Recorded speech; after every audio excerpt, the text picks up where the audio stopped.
So there's a lot of Lego builders in the community, and I'm happy to be one of those people. But there's a particular builder who's a freaking legend. Do you guys know who I'm talking about? Well, if you don't know, this guy is Dan the Fan. For the past couple months, he has shown me so many cool new building tricks, and I've basically become his Padawan. On this guy's YouTube channel, he has a whole entire collection of spicy, creative videos where he makes some amazing, beautiful medieval builds. So this guy recently challenged me to attempt his style of building. So in today's video, I have created this Lego creation and used some of the most advanced and complicated techniques possible.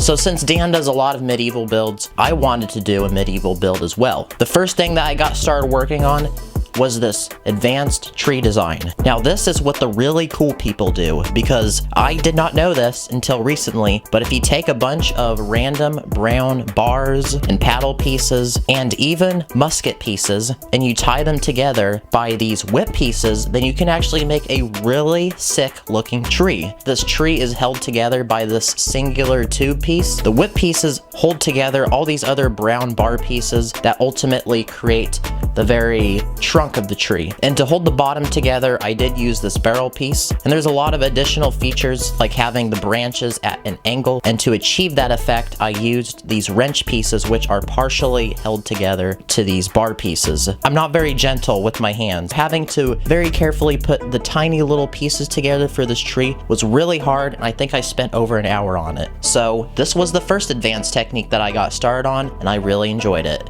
Another cool and advanced technique that I wanted to experiment with is this wall design. So this wall design, taught by Dan the Fan, is made by using these minifigure hand pieces and these 1x2 tiles. So if you take the hand pieces, connect them to the tiles, and stagger them, you can actually create a flexible, bendable wall that looks really super aesthetic and something that really adds detail to the rest of this build. So from my experience of talking to Dan the Fan and learning his ways, I have found that focusing on the small details is so crucial to accomplishing a good looking build. I took the careful time to get those small details in, and I did this particularly on the very outside of the cottage. I used a ton of studs and tiles of various sizes, as well as plates and even some of these ingot pieces, which are surprisingly really cool for creating unique textures since they have beveled edges. These are pieces that were originally intended to be used for treasure in Lego sets, but Lego made them in gray. Creating the walls to this house alone took hours. Now the only issue with creating walls with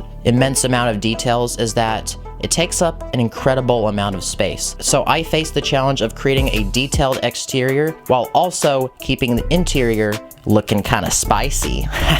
Starting on the first floor, I used this really advanced flooring technique where you take these 2x2 tiles and these 1x2 plates, connect them together in small assemblies, and you fit the tiles in between the studs for the floor. And what this does is it creates various gaps, which gives a very nice sort of patterned hardwood floor. It's rustic, it looks old, fits perfectly with the medieval theme. With all the other furniture combined in this room, it makes a really aesthetic interior with a very rustic look, as I mentioned. The fireplace in the corner, the rocking chair, the bookshelf in the corner, all of this stuff together, as I mentioned, creates a beautiful interior. Now we take the staircase up and we have the second floor where we have a master bedroom. Now this bedroom is pretty simple, yet people do need a place to sleep. Now this house is split up into different sections of colors. The bottom floor is pretty bland, made out of primarily stone looking material, but the second floor has some more organic materials like wood. And finally, for the roof, I want to give it a rundown textured look by using this bendable plate technique. It looks like it's about to fall apart, and I really think that this connects well with the theme of the build because after all, it is medieval and it is very old. So there you go, guys.